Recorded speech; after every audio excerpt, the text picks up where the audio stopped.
তুমি আমার লক্ষণকে মেরুনা শক্তিশালী কেননা এত সীতার শোকে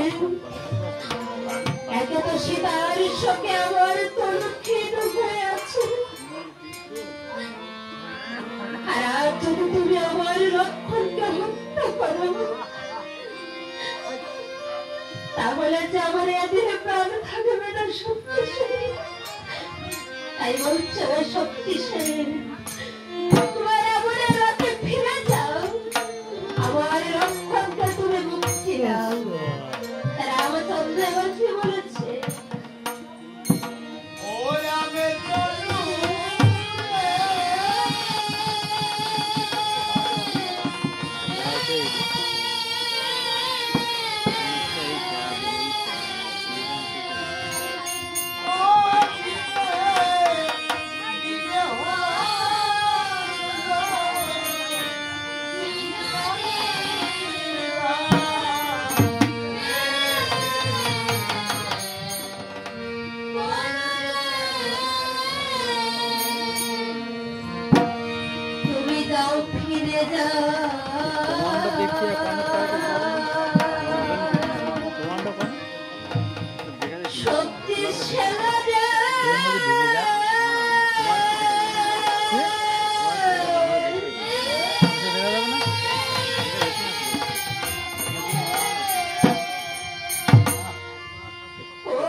রামচন্দ্র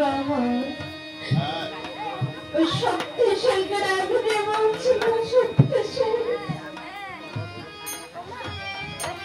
আমার লক্ষণকে মেরো না শক্তিশালী, তুমি আমাকে মারো, তাতে আমার কোনো দুঃখ নেই, কোনো কষ্ট নেই, কিন্তু দয়া করে তুমি আমার লক্ষণকে মেরো না।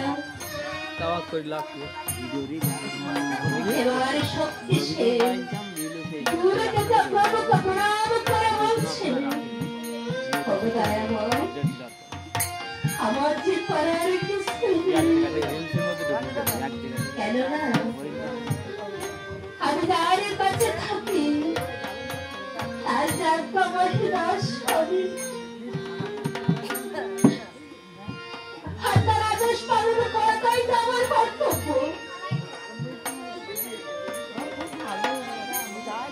আর তাছাড়া লক্ষণের মধ্যে আমাকে আশ্রয় নিতেই হবে, এটাই তো লক্ষণের প্রতিশ্রুতি। কেননা হনুমান একদিনে গিয়েছিল বাবা ওই অশোক বনে মা সীতাকে দেখতে। হনুমান অশোক বনে গিয়েছে মা সীতাকে দেখতে, কিন্তু হনুমান যে দেখে যে চেরিগণ আমার মাকে ঘিরে পাহারা দিচ্ছে, চেরিগণ যখন মাকে ঘিরে পাহারা দিচ্ছে তাদের ব্যবহারে হনুমান কিন্তু সন্তুষ্ট ছিল। তাই হনুমান সেই কথা এসে বলেছিল লক্ষণকে। তাই লক্ষণ আমার হনুমানের কথা শুনে একদিন গভীর নিশীথে চুপি চুপি গিয়েছিল অশোক বনে মা সীতাকে দেখতে।